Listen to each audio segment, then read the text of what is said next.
Olá, eu sou Lua Valentia e você está assistindo ao mega curso gratuito de Magia do Caos aqui no canal Especula, Arte, Magia e Liberdade. Vamos para a segunda parte deste curso, porque estamos cada vez mais próximos da nossa auto-iniciação em Magia do Caos. Lembrando que este caminho é apenas seu. Eu não posso interferir em nada. É você que vai decidir como e se você vai fazer o ritual de iniciação. Aqui eu dou apenas dicas. Eu sou uma mera mediadora. Eu não sou rainha de ninguém.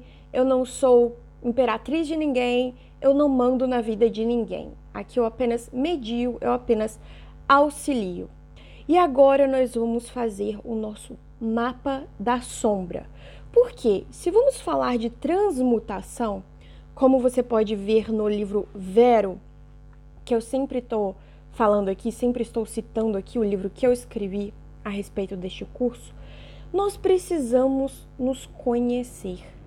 O caminho do mago é o caminho do autoconhecimento. E lembrando que na nossa vida nós vamos fazer diversas transformações, transmutações, iniciações. Nunca é apenas uma iniciação em algo.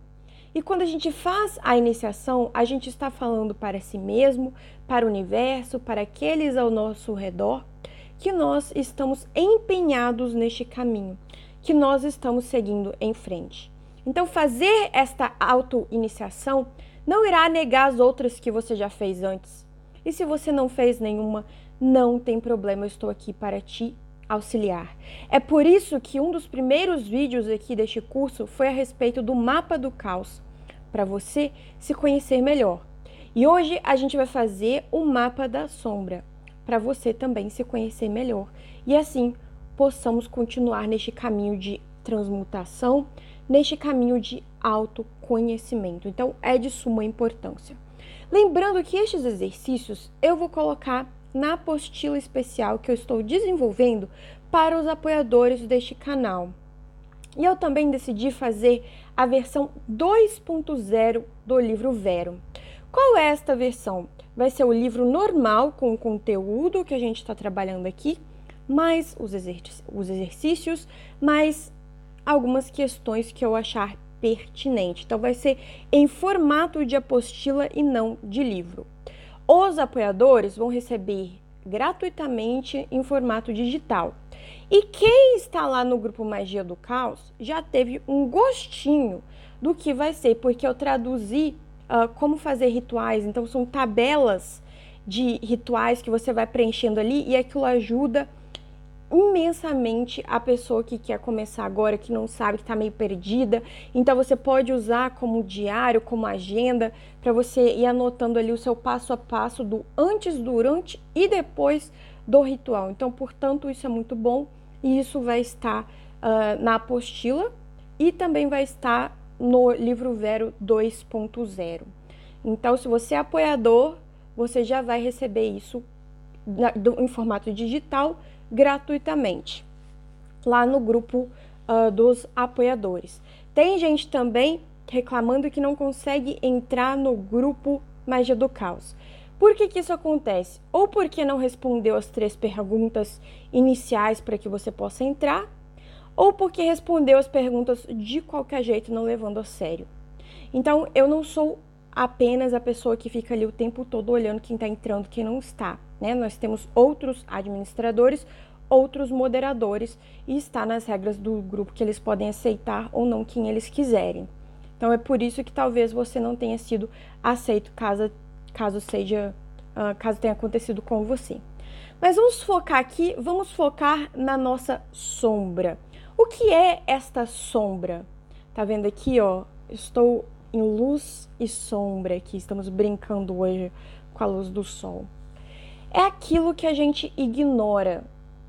É o lado que os esotéricos às vezes não gostam de trabalhar, porque eles ficam focados muito na luz. Eu quero ser luz, luz, luz. Mas a sombra existe em todos nós. Ela não está externa a nós. Então, eu vou fazer uma piadinha aqui, só para vocês entenderem. Vocês se lembram daquela novela do SBT, a usurpadora, em que você tinha a gêmea má e a gêmea boa, a Paola, e a Paola era boa e a Paulina era má, não é? Então, agora imagina que, na verdade, a nossa psique seja formado, seja resultado, seja a soma das duas irmãs gêmeas. Em cada um de nós tem uma versão Paulina e uma versão Paola. Nossa, Lula, mas que maneira de explicar. É uma maneira para que você possa entender. E até mesmo as duas têm sua própria versão luz e sua própria versão sombra. Então, se você não viu a novela, deixa eu explicar para você. Paola, a irmã que era seduzente, sedutora, linda, que chegava arrasando. Então, qual que é a luz da Paola, se a gente puder colocar assim? É justamente ela ser aventureira, ela ser alegre, ela chegar com um espírito assim que ilumina o local que ela está, né? Fazer piadinhas, brincadeiras. Então ela tinha um espírito alegre, um espírito de muito glamour, tinha um bom gosto muito grande para roupas, maquiagens e tudo mais. Ok, pode ser uma análise superficial, mas isso era a sombra dela, né? Ela fazia com que as pessoas gravitassem ao redor dela e ela tinha esse lado muito sedutor. Que mulher que não quer ter um lado sedutor, né? E agora a Paulina, por outro lado, a luz dela é que ela era uma boa pessoa, boa para os negócios, ela tinha um coração bom, um coração agradável, ela conversava de modo agradável com as pessoas, fazia com que as pessoas se sentissem bem e também tinha um lado até que curava as pessoas, né? Como ela curou a vovó lá do seu vício em álcool. Mas será então que a Paulina tinha sombra? É claro que tinha, né? A sombra dela era ser ingênua, era ser feita de boba, era às vezes não querer se colocar muito à frente. É claro que durante a novela ela vai crescendo e essa sombra vai diminuindo, essa sombra dela não querer se colocar muito à frente, né? Então ela deixava que as pessoas a atropelassem, né? Ainda bem que ela estava próxima de pessoas também que tinham um coração bom. Então ela podia contar com essas pessoas. Agora imagina se ela estivesse só num ambiente desfavorável, com essa ingenuidade toda dela, né? Que o namorado dela passou ela para trás, ela nem queria fazer sexo com o Carlos Daniel, então ela teve que reprimir a sexualidade dela porque ela moralmente achava que isso era errado. Então a gente pode falar que tudo isso é a sombra dela, né? Essa repressão sexual que ela viveu, a ingenuidade e tudo mais. E a sombra da Paola é bem óbvia. A sombra da Paola é justamente que ela era metida, que ela era mesquinha, que ela se achava melhor que todo mundo, que ela era snob, extremamente elitista e má, de um coração cruel, né? Ela não tinha nem amor pela irmã dela. Novamente, se eu não me recordo lá pro final, a sombra dela também vai diminuindo um pouquinho, ou enfim, eu não me lembro. Mas foi minha novela favorita e eu estou usando isso aqui apenas como um exemplo, uma analogia para vocês entenderem. Então você vê, nem tudo é exatamente o preto e o branco. Existem diversas variações nessa sombra.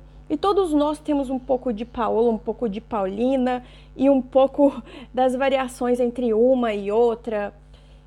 É claro que em cada contexto, em cada situação de vida. Então, o que a gente vai fazer aqui é mapear essa sombra. A sombra, ela não pode ser banida porque ela faz parte da nossa psique. Ela não deve ser controlada porque a gente não quer controlar a sombra. E a gente não quer se julgar, não é um julgamento, não é uma repressão, não é uma opressão. A gente quer, na verdade, entender este processo, saber conviver com isso da melhor forma para que essa sombra não nos controle, não nos domine e para que a gente tenha um caminho dentro da espiritualidade, dentro do ocultismo, em que nós somos soberanos. Naquele sentido lá, até mesmo da mão esquerda do Dom Web que eu falei para vocês, né? A soberania do Templo de Sete como um exemplo aqui. Sermos soberanos é ter a vida da melhor forma, da maneira que a gente realmente quer, de acordo com a nossa verdadeira vontade. Então, para mapear a sombra, você vai precisar de novo de um caderno, de um papel, de uma folha, de algum lugar no qual você possa escrever. E você pode ir pausando esse vídeo e ir respondendo de acordo. Então, vamos fazer primeiro uma análise do seu eu criança, né? Eu quero que você realmente faça aí uma análise. Se você não puder escrever, tente pelo menos pensar a respeito disso. Qual foi a primeira vez que você percebeu na sua infância que você cometeu algo errado, né? E você falou assim, não, peraí, isso aqui tá errado, mas mesmo assim, por algum motivo, você continuou fazendo aquilo. Pode ter a ver com a espiritualidade, como pode não ter. Pode simplesmente ser algo que você fazia na sua infância. Então pense isso, esse é o número 1, né? Aqueles pecadinhos que a gente cometia na infância e continuava fazendo mesmo assim, porque, enfim.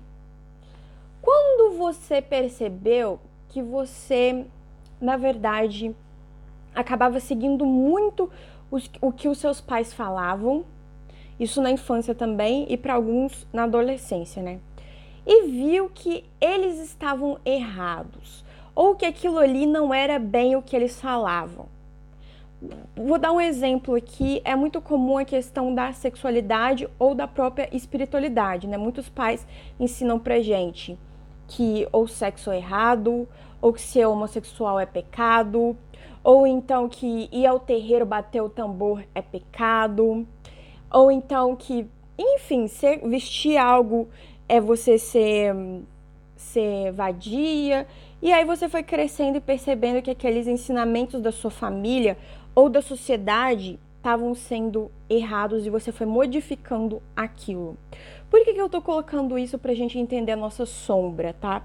É porque muitas vezes ir de encontro ao que nos foi ensinado, educado, pode criar uma certa repressão dentro da gente e um certo julgamento. Por exemplo, se eu sou ensinada que fazer sexo antes do casamento é pecado, e eu pequei assim mesmo, pode ser que durante muito tempo eu tenha lidado com a minha sexualidade de uma maneira errônea. E se eu lidei com a minha sexualidade de uma maneira prejudicial, isso vai também se reverter na minha magia, porque magia também tem a ver com a gente se libertar para o sexo, para os prazeres da carne. Usar o sexo como uma ferramenta astral, como uma ferramenta de atingir gnose. Então, essa parte da sexualidade também é importante. E eu tô colocando aqui porque eu recebo muitos e-mails de pessoas que ainda não souberam lidar com aquilo. Então, por favor, escreva em um parágrafo, ou sei lá, pode ser um livro, não tem importância, mas escreva a respeito de como você lidou com essa quebra da lei, essa quebra de regras. Ou se você ainda está no processo, como você está lidando com isso e como isso está interferindo no seu eu sombra, tá? Será que você está reprimindo isso? Será que você já superou isso? Ou será que você está alimentando algo dentro de si com este eu sombra? Agora pense também em como você tratava os seus colegas. Será que você já praticou bullying? Neste tratamento com os colegas de classe, com os professores, com as outras pessoas, você se culpa ainda hoje de alguma coisa que você fez no passado, que você não consegue esquecer? E por outro lado, será que fizeram bullying com você também? Será que fizeram algo muito terrível com você quando você era criança ou adolescente, que hoje te magoa muito, que hoje te traz tristeza, te traz vergonha? O que este fato está alimentando a sua sombra? Tá? Então são todas essas perguntas que eu quero que você responda. Se você tiver que tirar um tempinho aqui, pausar esse vídeo, conversar consigo mesmo. Se quiser sentar num espelho, pode sentar num espelho. Se quiser pensar em como é a sua sombra, pense em como é a sua sombra. A gente vai fazer essa meditação de como é a sombra já já. mas primeiro vamos responder a essas perguntas aí. Agora eu quero que você se foque no outro, pra gente entender a gente mesmo através do outro. Quem é a pessoa que você mais despreza? Coloca o nome da pessoa que você mais odeia, que realmente, ou que não bate, o santo não bate com o seu. Eu quero que você escreva 3 características que são terríveis nessa pessoa, que são os motivos pelos quais você realmente despreza ou odeia essas pessoas, essa pessoa, ou mais pessoas também. E agora eu quero que você analise e pense realmente em 3 características que na verdade são admiráveis nessa pessoa. Tipo o que eu fiz aqui com a Paola Brat. A gente sabe que a Paola era vilã da novela, mas ela tinha também as suas questões admiráveis, seja de beleza, seja de postura, seja algo que a pessoa tem, que você gostaria de ter, mas não consegue. Agora eu quero que você seja muito honesto ou honesta consigo mesmo. Nessa relação sua com essa pessoa, pode ser até um ator, um político, seja lá o que for. Mas nessa visão que você tem dessa pessoa, o que na verdade é uma projeção sua? O que na verdade é algo que você despreza dentro de si mesmo, que você está olhando para o outro e vendo e reproduzindo no outro? Vai ser difícil admitir essa, hein? E o que também faz parte da sua inveja? Ou seja, você quer o que o outro tem e você quer que o outro não tenha.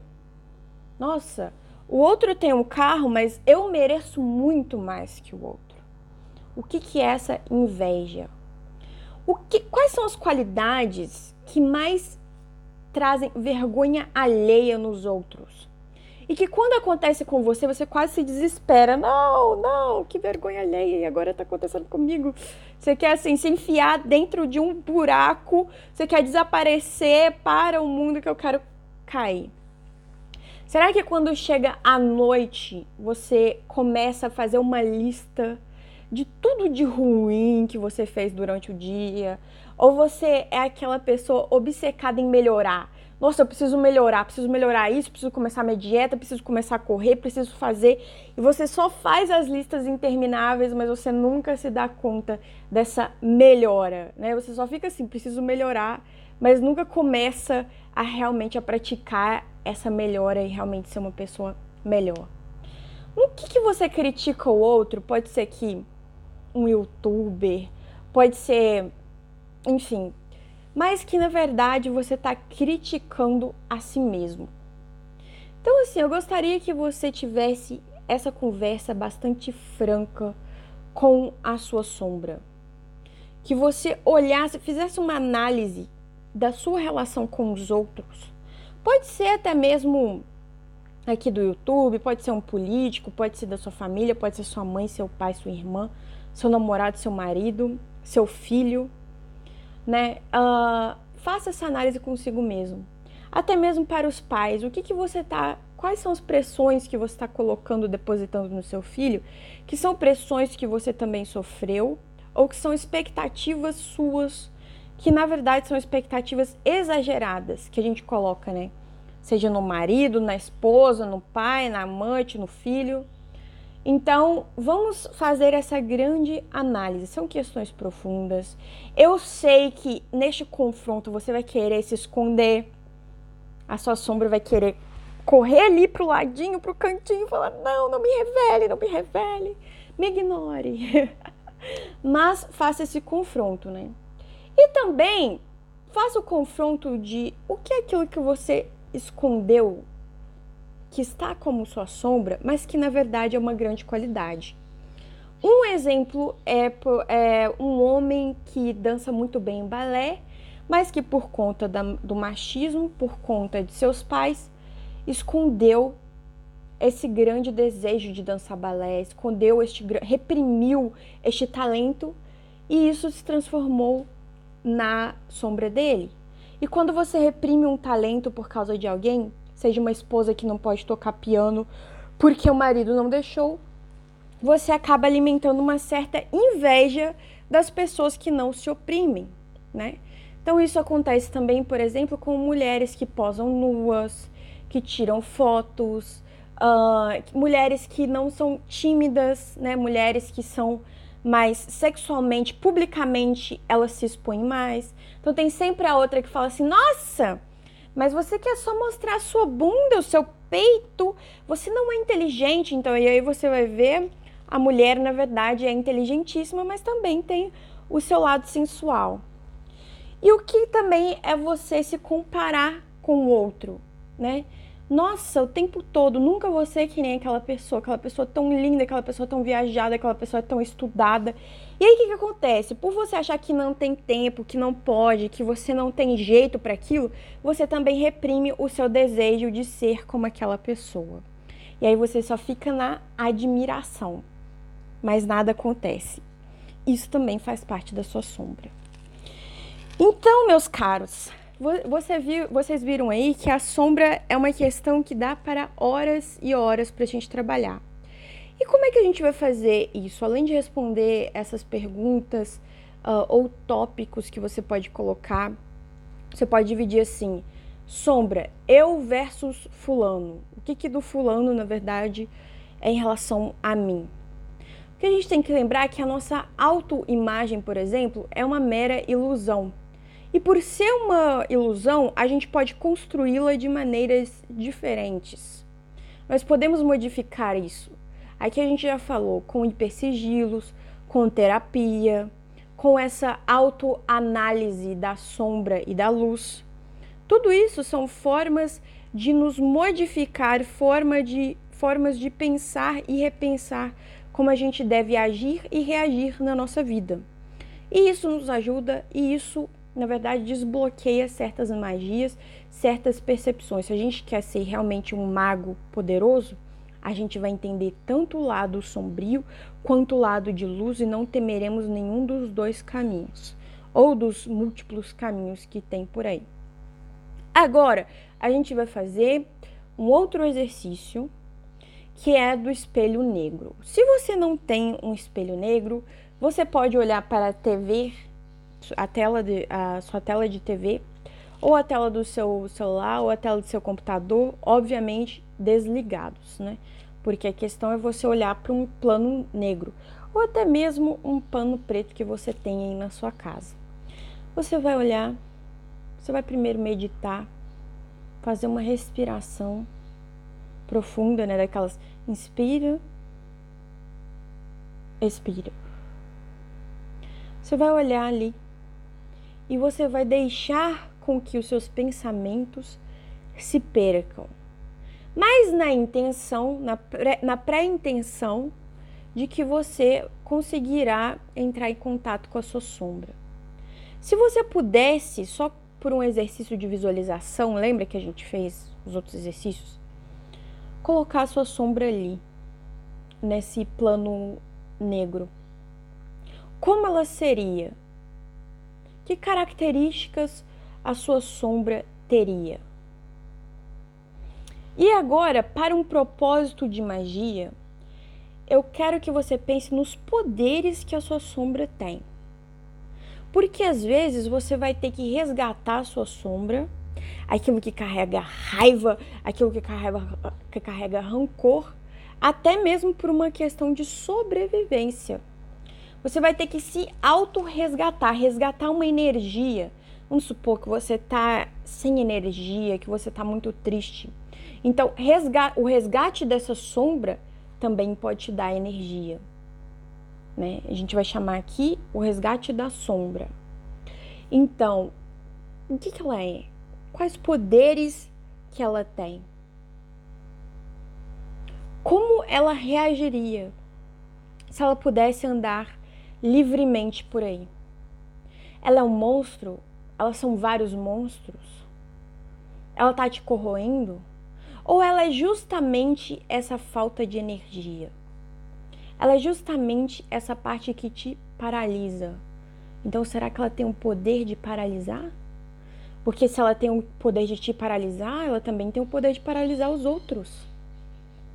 Então, seja inteligente para que você possa construir a sua própria narrativa. Então, aqui, a narrativa, a gente tem que entender que dentro da nossa vida, nós temos diversas forças trabalhando conosco, contra nós, a favor, enfim, em diversas multiplicidades. E nós temos que entender essas narrativas. Então, primeiro, nós temos a narrativa do eu superior, que quer o melhor para nós. E nós temos a narrativa da sombra, que é justamente tudo o que eu falei ali. E temos também questões hormonais que podem interferir, questões de ordem física que também podem interferir, até a própria alimentação, o jeito que a gente se comunica com o mundo, o que a gente coloca no nosso corpo, o que a gente usa no nosso dia a dia, isso também interfere.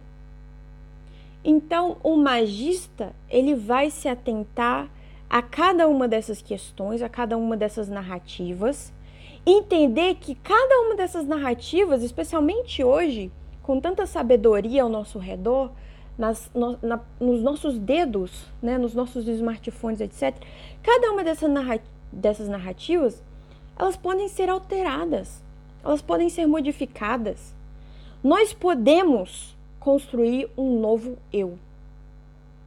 Um eu que aflore poder. Um eu que seja aquilo que a gente quer ser. E eu sei que isso pode ser muito difícil, né? Porque a gente às vezes se pega preso no dia a dia, a gente se pega preso em forças maiores, por exemplo, a questão hormonal. Mas se a gente compreende como o nosso corpo funciona, se a gente compreende os limites deles, aos pouquinhos a gente pode ir aí se auto-colocando, se auto-permitindo avançar, né? Se auto-testando. E nestes testes a gente pode ir melhorando. E nestes testes a gente pode ir compreendendo que, na verdade, a gente pode muito mais do que a gente acha, sabe? Então, ao invés de se agarrar a uma narrativa vitimista, e na verdade eu mesma já caí nesses perigos vitimistas, a gente se agarra a uma narrativa que fala assim, ok, não me importa o quão terrível seja o mundo, não me importam todas as notícias que eu vejo atualmente, não me importa se eu posso perder tudo que eu tenho, se tudo está ruim, se eu posso morrer a qualquer segundo, afinal eu sou uma pessoa. Coisas ruins, coisas terríveis podem acontecer e estão acontecendo sempre. Isso não me importa. Porque no momento que eu entendo que eu posso ser soberano, isso significa que eu vou ter responsabilidade da minha vida. E ter responsabilidade não é algo ruim, não é algo terrível, não é algo que vai me deixar sem chão. Não, pelo contrário, é algo que vai fazer com que eu me olhe no espelho de uma maneira diferente. Peraí, será que eu estou presa à narrativa de outra pessoa? A narrativa dos meus pais, a narrativa da minha escola, a narrativa da sociedade, a narrativa do meu marido? Ou será que eu posso escolher a narrativa que eu quero seguir? Então, dentro da perspectiva da magia do caos, é exatamente isso que a gente faz. A gente vai experimentando esses diversos paradigmas, essas diversas realidades, essas diversas narrativas, para que a gente possa ser soberano e escolher o nosso caminho no final. É sobre isso que é a magia do caos.